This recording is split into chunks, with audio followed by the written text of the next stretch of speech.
since I last spoke to you, there has been a number of things that have gone on, not the least of which has been that I was elected to a second term. And so as I thought about coming here and talking to you, I thought I would talk to you about how I have approached from an organization and an analytical standpoint governing in the kind of times that we live in.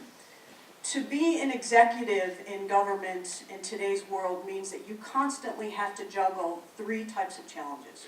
You have your long-term challenges, you have your short-term challenges, and you have your daily challenges. And that is every single day. And so the long-term challenges are, how do we as an administration, how do I as a mayor ensure that Syracuse is a thriving place to live and work? And the short-term challenges are, how do we continue to provide essential services during a fiscal crisis? And the daily challenge is whatever it is I find on my iPhone when I leave this podium today. That could be a snowplow in an airplane. It could be that there is a pothole large enough to drown a Doberman at the corner of Meadowbrook and Broad, or it could be there have been 4,000 water main breaks. And sometimes those daily challenges are part and parcel of the short-term challenges and the long-term crisis. But I've really tried to hire the highest caliber of people around me to help manage those short-term challenges so that I could focus on the long-term challenges. And while that has been my goal, I have hired extraordinary people to be able to do it, but it is every day a challenge to try to balance my allotment of time. So that is the goal, to spend as much time as possible thinking about the long term, and to allow others to try to work through these short-term daily crises. But the media and the daily feedback loop that is being mayor makes that an almost second-by-second challenge. Between phone calls, emails, cell phones, and walking outside your door, sometimes finding 30 seconds to go to the bathroom is a challenge.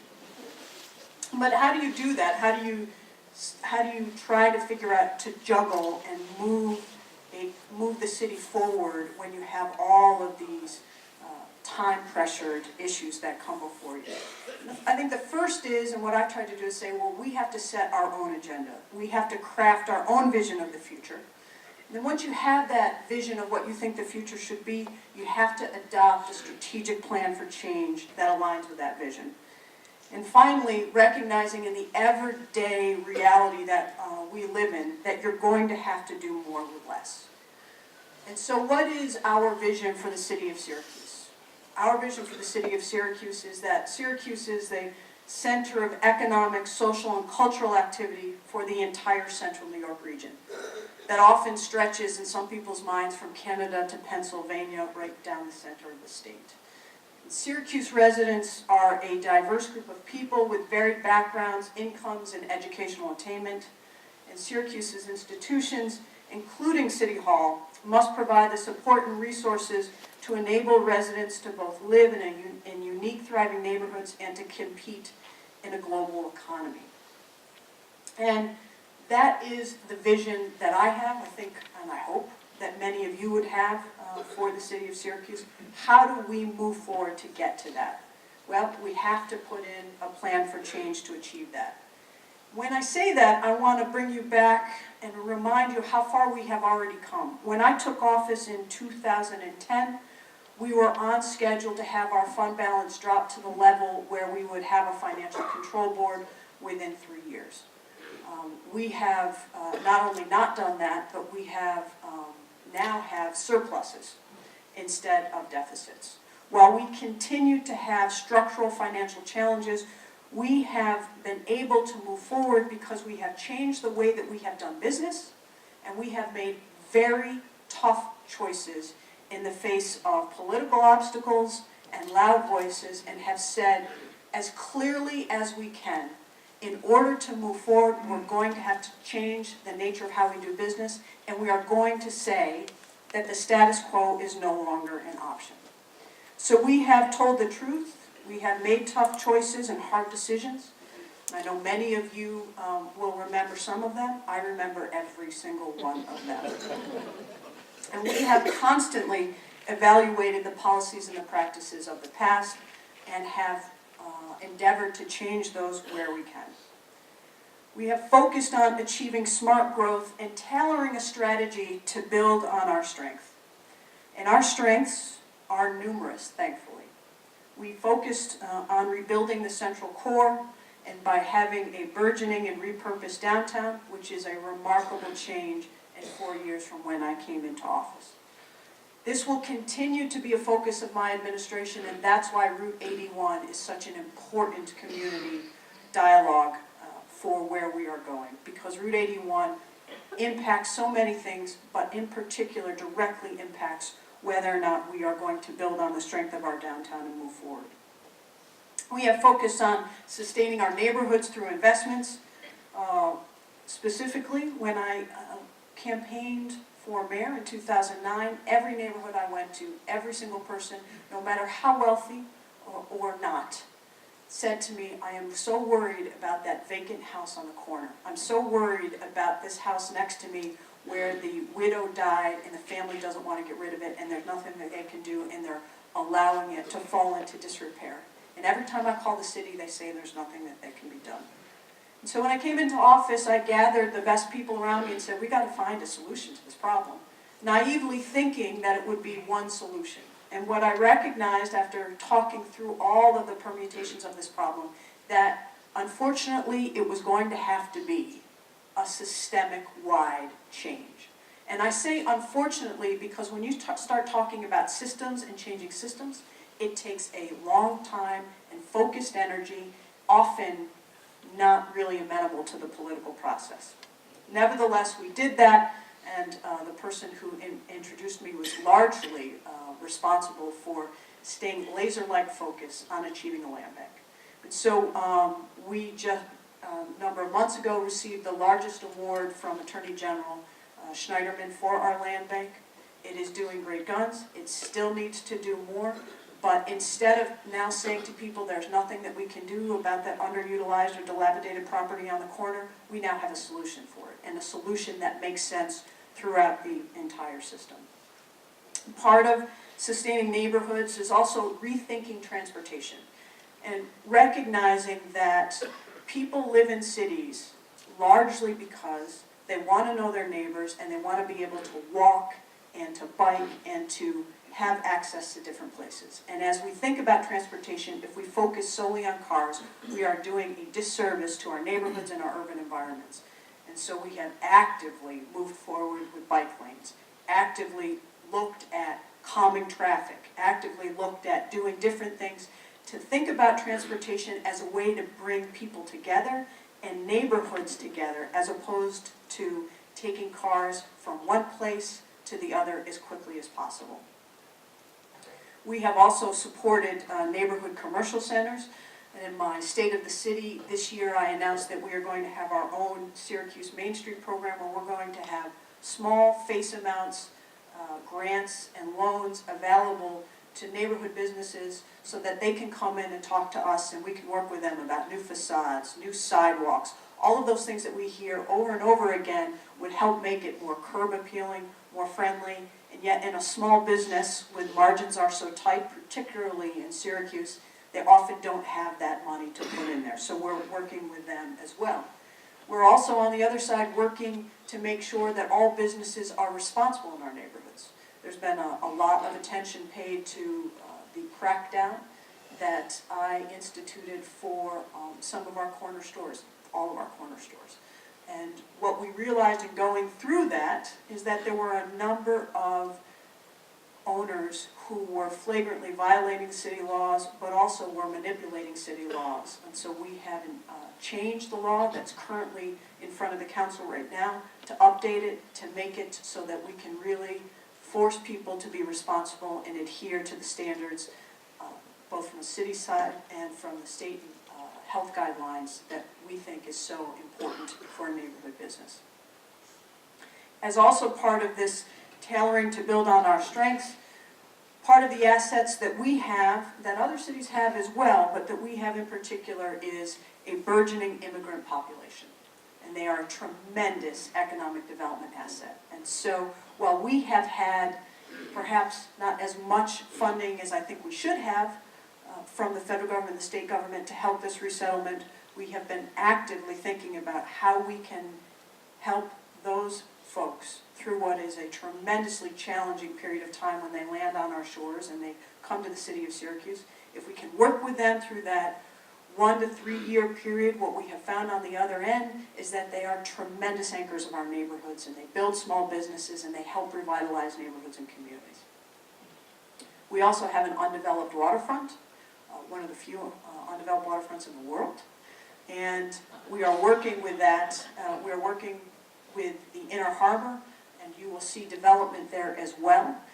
And we think that this is going to be a really exciting development. We're going to have a brand new neighborhood. And what city can actually say that they're going to develop a brand new neighborhood? And that's what the Inner Harbor is going to be.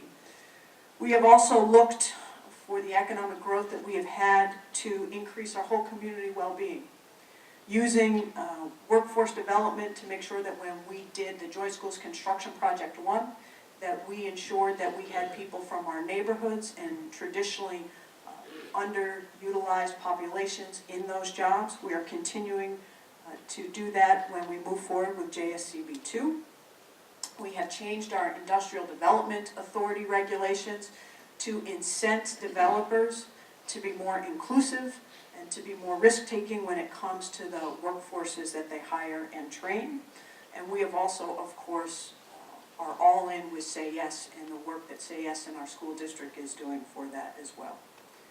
And the last category is the do more with less. We have modernized our city government, although we still have miles to go before we sleep. We have put numerous services online, so whether it's from checking on code enforcement to working with permits to buying a dog license to paying your taxes to paying your parking tickets. I know none of you here get parking tickets.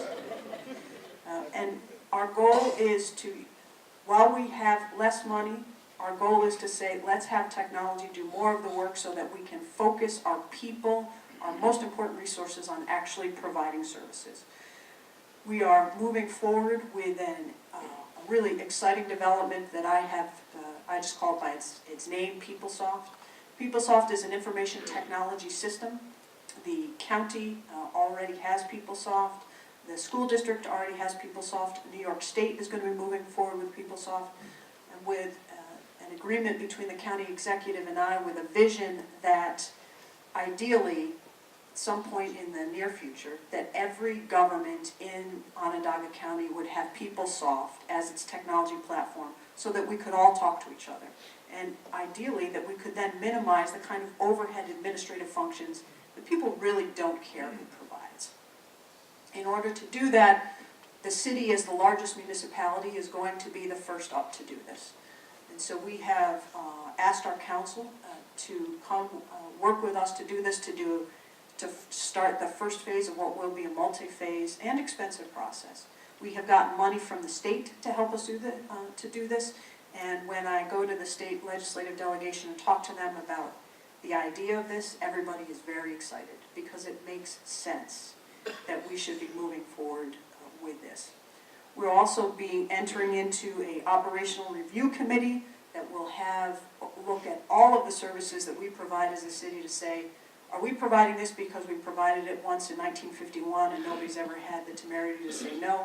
Is it an essential service? Should somebody else be providing it? Can somebody else provide it better? Or is this something that we do and only we can provide it? Finally, I think under doing more with less, there really has to be we have to be part of an ongoing discussion to rethink state and federal policy towards cities.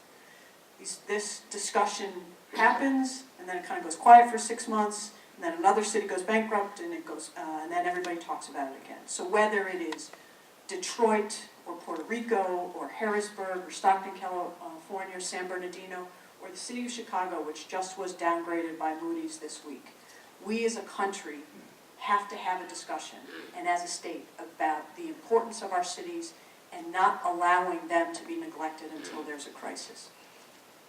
So all of that really is the context in which we make decisions and how we think about which decisions to make and how we move forward. But I would like to leave you, before I take questions, with a little bit of Syracuse in context.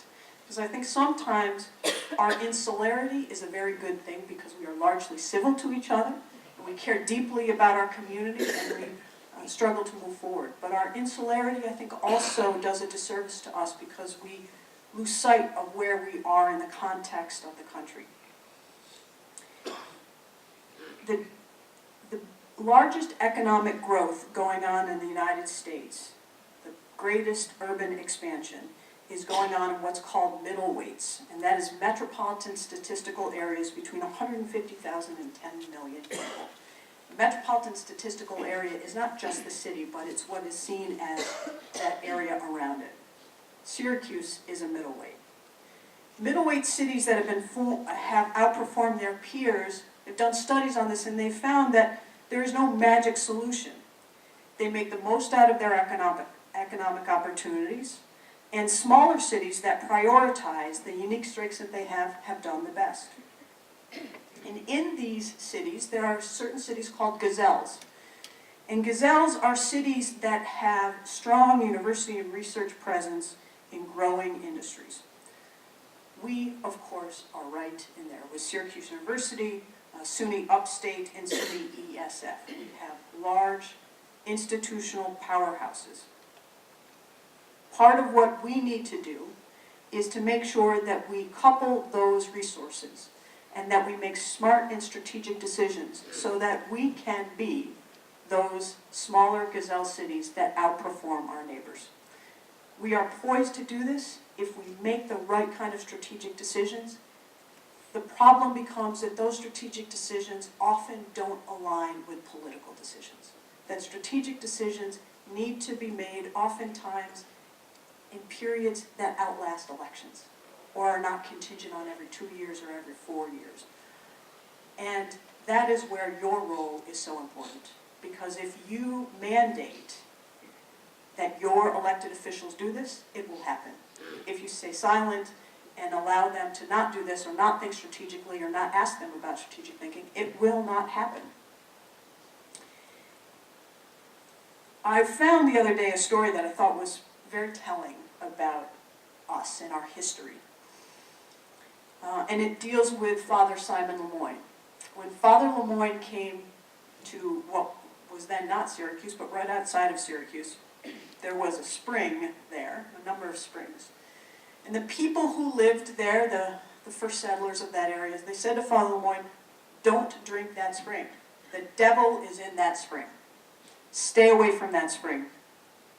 And Father Lemoyne, being a good Jesuit, picked up the water and he drank it. And what he saw in the water and what he tasted in the water was salt. And what he realized, what became the first economic development of this area, was salt. I think it is telling to remember for all of us that what Father Lemoyne did was took a risk. He embraced change, and when he did that, the whole world opened up for this community. If we embrace change and make sure that the voices that say don't change, don't do it, be careful of be scared of the risks, oh my God, we can't do this because we've never done it before. If we keep those voices in the background and say that we have to embrace change, then we will find, just as Father Lemoyne did, that we will ensure the vitality of our community moving forward. So, thank you very much.